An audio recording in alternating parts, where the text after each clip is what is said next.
So nationalism was a great topic. Well, kind of. See, I wanted to do just like a basic overview of like the roots of nationalism and like where that comes from and how it becomes so prevalent. But then it was really hard because the big boogeyman of the internet right now is white Christian nationalism. So after a little bit of history lessons here and there about how nationalism came from the French and the idea that nationalism was somewhat similar to socialism in a weird way. I don't know, man. These things don't make much sense to me, honestly. The more I look at it, the more I'm like, it's just different ways to skin a cat. I realized, screw it. We're doing it. We're going to go. We're going to talk about white Christian nationalism because the discourse surrounding it is so terribly interesting to me. Mainly because you see the twists and turns from each side and like the outright straw man and steel man and like it's very interesting. So hopefully you find it interesting too, because we're going to get into it. So the first thing is let's define terms. Sort of. White is a color. Christian is a set of beliefs that Christ died and rose on the third day for your sins so that you may have eternal life in heaven. That one's pretty easy. Well, I mean, technically Christian is a derogatory term originally for those who follow Christ, but I don't know, man. I don't even work here. And then nationalism. Nationalism is an interesting topic because it takes the idea, well, it's similar to liberalism or socialism, right? So socialism is the idea that every person gets what they need or want, depending on what kind of section or whatever, and then like to live and die for the state is to live and die for your neighbor. You no longer exist as yourself, just as another cog in the machine for the next person. Or like liberalism, where the focus of a governing body, politic, whatever, is focused more on the liberties that are given to the citizens and the people who dwell within that nation. So nationalism is the idea, which unfortunately is French, because I love the sound of nationalism, but it turns out it's from the French. It was like developed right before some popular French guy who was an artillery commander or something like that. Maybe he might have been a little short. It was developed right before that, and then he kind of changed all of that. It was the idea that you live and die for the nation. So instead of in socialism, where you live and die for the person next to you, so that the person next to you can thrive, in nationalism, you live and die so that the nation can thrive. Which, in turn, if the nation thrives, so do you. So it's, again, I feel like it's different ways to skin a cat here. Like, you might be able to find more major differences, but I don't know, it feels like half of this stuff feels so much like semantics, like we're arguing retardations. Which one of us is missing more chromosomes than the other? That's besides the point. If we have this terminology that nationalism is to live and die for the nation, that would in turn mean that the nation dictates the life of its constituents. If it dictates the life of its constituents according to its governing body as well as its culture and it's economic, and then on top of that we add the idea that like you're supposed to love your nation, serve your nation. It's almost like worship and admiration. So it almost feels like if you consider nationalism a form of government, the end all be all, unfortunately, is that the nation becomes your god. So if the nation becomes your god, how are you supposed to be a Christian nationalist? I mean, that's what I kind of like thought initially when I first went into this. Neither here nor there. I kind of want to dive into the actual like discourse of the pro and anti, because I think it's wild, dude. It's wild. So armed with the knowledge, like equipped with the knowledge that nationalism at its chief end makes the nation God, I immediately started looking into this stuff as far as like, man, I don't know about this Christian nationalism thing. Like, there's something about it. So I decided to listen to the detractors, and I found some astounding news. Now I need you all to hold on to your seats because this is pivotal information. Granted, this was from a summit about 2 years ago where the entire premise was like, how do we stop white Christian nationalism? Anyways, I learned that according to these mix of congregants, these were like Episcopalian, Methodist, and Baptist, they had some sort of poll that they referenced. It was an actual governmental poll, so who knows, it probably had some sort of political agenda behind it, so, take that with a grain of salt. But the poll was specifically to Christians, and it found that 33% of Christians, or a full third of Christians, were aligned somewhat with Christian nationalism, which, to me, I'm still not necessarily convinced that's a bad thing. So I was really curious why these people, who were apparently huge in their field, were all about, like, this is the scariest thing we've seen. Like, we're staring down Hitler again within a Christian church. It was very somber, which I found kind of ironic. But then I started to catch on. See, they weren't using the term Christian nationalism. They were specifically using the term white Christian nationalism, which was interesting to me because I live in a specific place where the discussion of Christian nationalism is pretty prevalent, and not once have I heard anybody who would consider themselves a Christian nationalist preface it with white. Not a single one. So I began to listen a little deeper. So they did, after finding out this government poll where they found about 33% of people considered themselves Christian nationalists, they had decided to poll their own people instead within their various congregations. And they found that, again, a large majority of the people that went to their own churches aligned with Christian nationalism. But when they did their poll, they left out the term white. Because they're like, obviously, that would have negative connotations. That would show that there's some sort of racism aspect to it, right? But then they turn around and do summits and talks like this, and they put the prefix of white. That would mean not only are you misrepresenting your own followers, basically, you are also calling them all racist without any sort of shred of evidence behind it, because you then go on to explain white Christian nationalism as a return to America's original sin, which was obviously white supremacy, because, maybe that wasn't obvious to me, whatever. I'm just some dude in a basement. So it was a return to America's original sin of white supremacy, in which the nation acknowledges whites as the superior race, reinstitutes slavery, repeals the 19th Amendment, and then returns to some sort of Talmudic ancient Christian, well, it's not even Christian, it's old Jewish law where you stone people in the streets for idolatry. So that's what they're portraying it as. They're portraying it as this archaic, draconic, racist, supremacist ideology, and then they proceed to strawman the absolute hell out of it to the point where a stiff wind just blows the whole thing over. But then you realize, okay, so how many people in that summit were actually just bought this, right? So it goes to the heart of what I'm trying to do in the idea that, like, you push through the propaganda. You pierce through that, and you see that they're like self-admittedly manipulating how they're saying things, and yet there are so many people there who just follow it because they believe in the signal of virtue. They believe in the virtue of tolerance, but then they don't practice anything through that. They would rather call out their fellow Christians and draw swords against them than defend Christendom from those who would oppose it outright.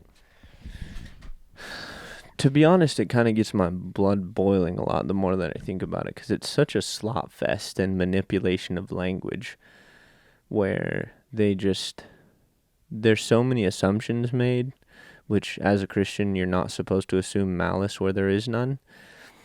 But they would like to have you think that someone who answered a poll and said that they were a Christian nationalist is not only simultaneously racist, but also completely disregards any sort of biblical principle for what, like political gain, cultural gain? I mean, to be completely honest, the culture could do with a little bit of injection of Christianity into it right now, but that's personal opinion. But it's just so bad faith that, like, it literally defines bad faith. It is, not only is it encompassed within a Christian faith, because these are all people who claim to be ministers, but also they do not assume good faith from people who see the culture around them falling apart, to people who don't really care about Christians and don't really care about what the West was built on.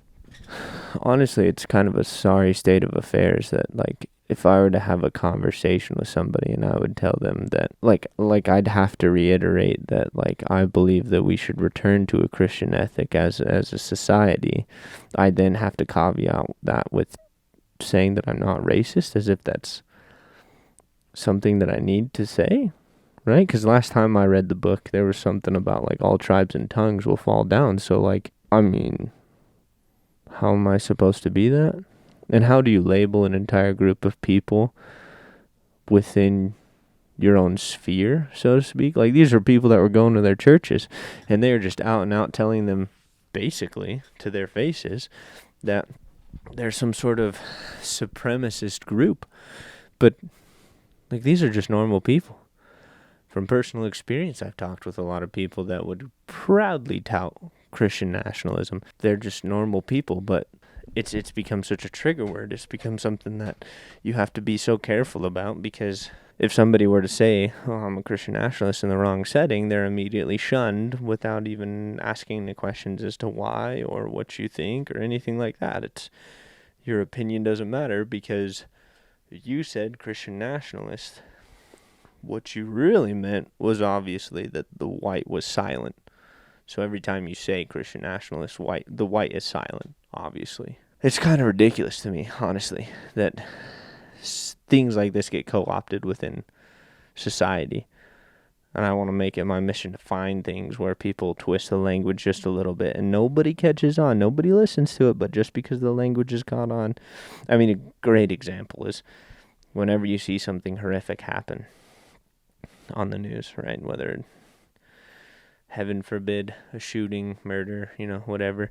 If they don't say the race of that person, then you can assume, because it's become so racist in that way, right? Like, you can assume because of how they've practiced things and how they continue to do things and manipulate language, you can assume, at least somewhat, what race the perpetrator was.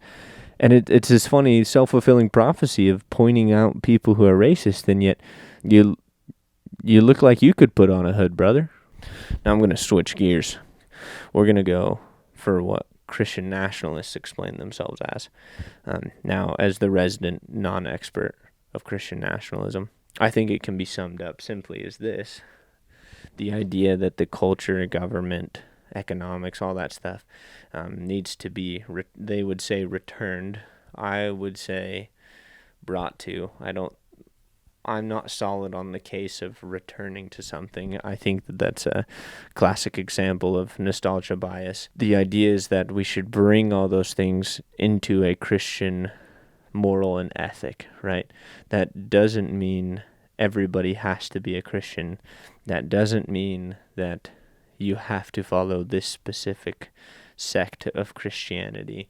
But what that does mean is that there's more of a grounding in, like, what a person is, personhood, more of a grounding in, like, how society works, what a household looks like, the interactions between men and women. I know that's a touchy one, and what's good and what ought to be done, right? The beauty of America is that we have the freedom to do what we ought, not what we want. And I think returning to that moral ethic is a positive. I don't think that's a negative. Nowhere do they say, like, we should reinstitute slavery.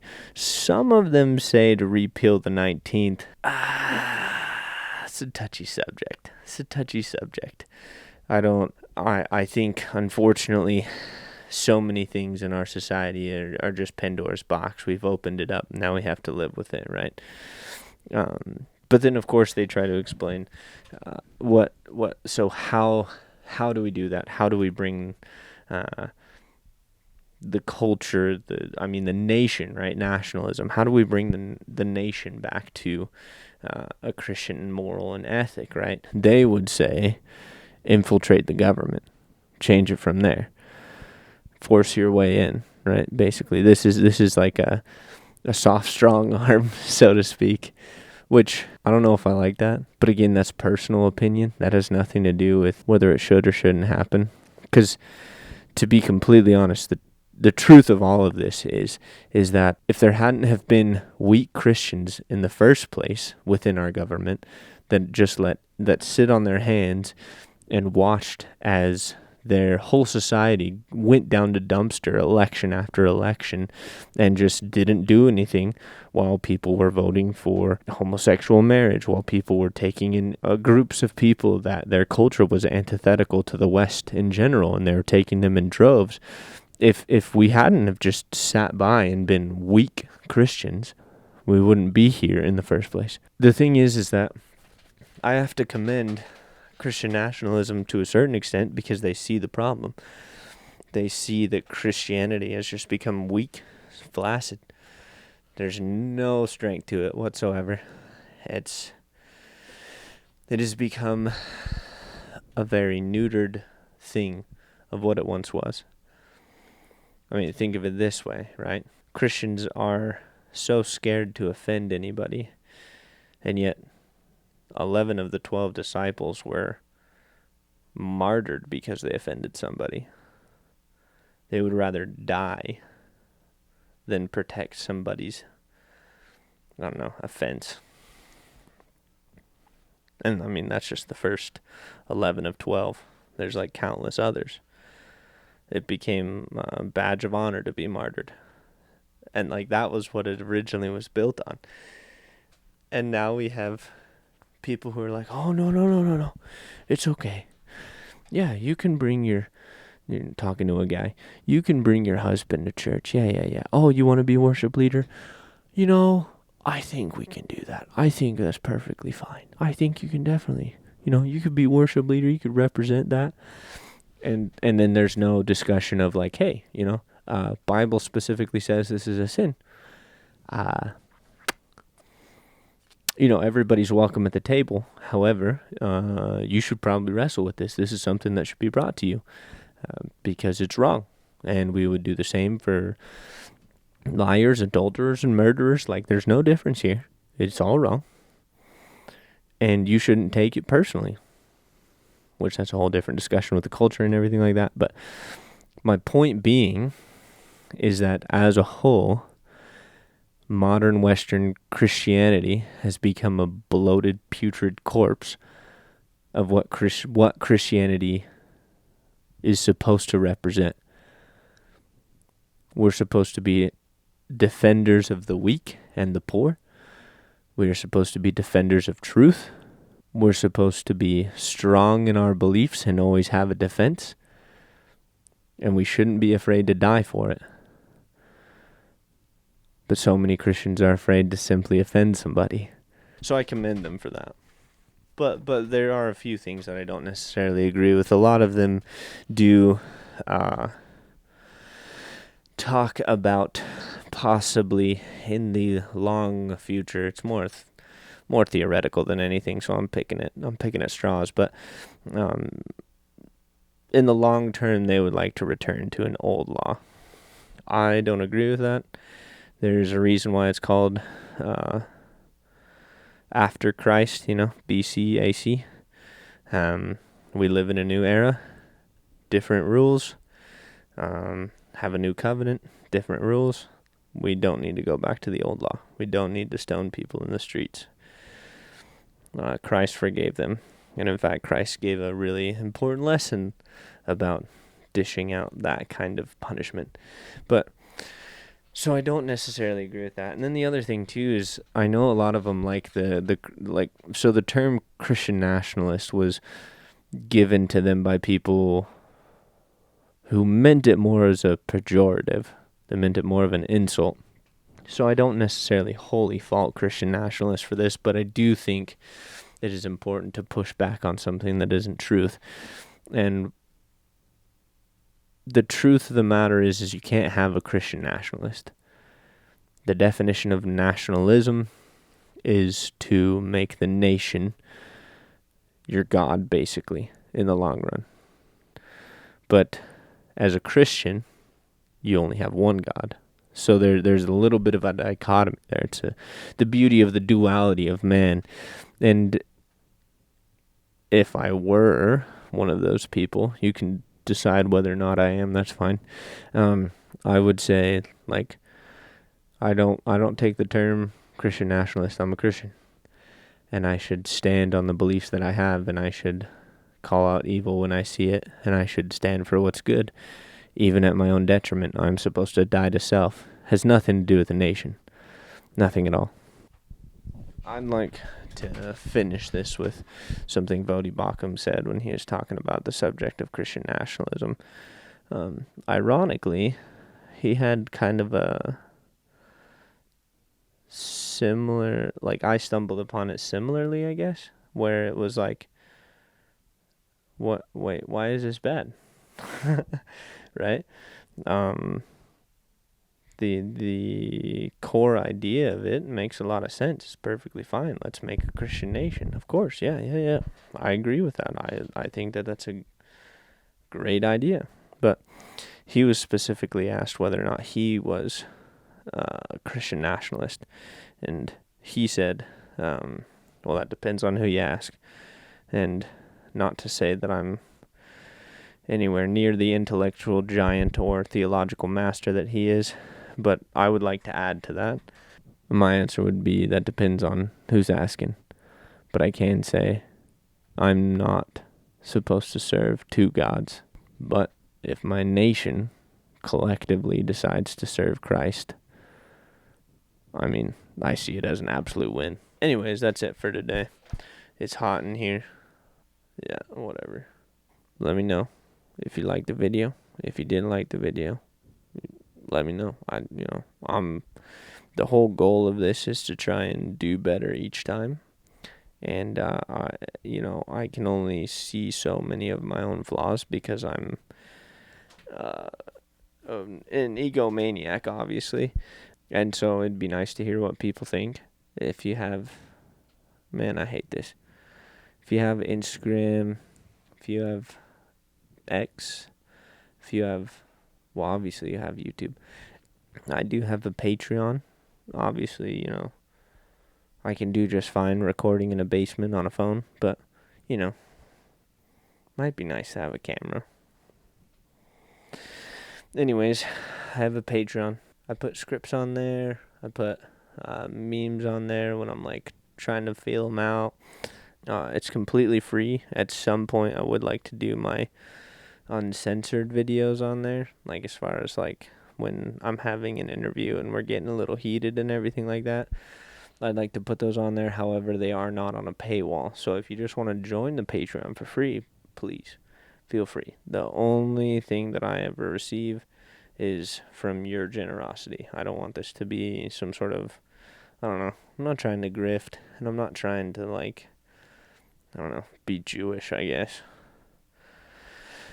But I would like to reach more people, and I think more people should have rough conversations and actually try to look through look past their programming and indoctrination one way or another. Everybody's indoctrinated some way, and I think it's important that we're able to somewhat tackle that and look at things through different lenses. And so if you believe in that kind of idea, please give me a follow, say hi, do all that good stuff.